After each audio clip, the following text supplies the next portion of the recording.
والصحابة بعد الرسول صلى الله عليه وسلم جمع عمر رضي الله عنه المسلمين خلف أبي بن كعب رضي الله عنه يصلي بهم التراويح، كان يصلي بهم 23 ركعة، دل على أن الأمر واسع في هذا.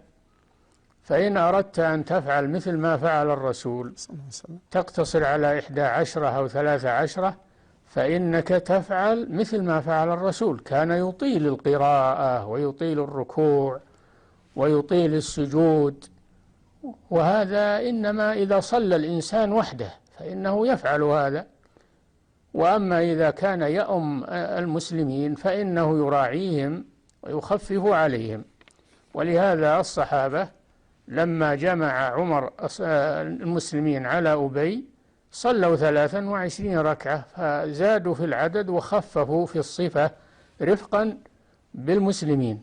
والنبي صلى الله عليه وسلم قال: أيكم أما الناس فليخفف، فإن فيهم الكبير والضعيف وذا الحاجة، فإذا صلى لنفسه يعني منفردا فليطول ما شاء، ولا إنكار على من اقتصر على 11 أو 13 أو 23 أو أزيد، لأن بعض العلماء يرى أنها أكثر من هذا أيضا، دل على أن الأمر في هذا واسع ولا حجر على أحد في صلاة التراويح. إنما هذا يرجع إلى نوعية صلاة التراويح، هل هي طويلة وثقيلة أو هي مخففة.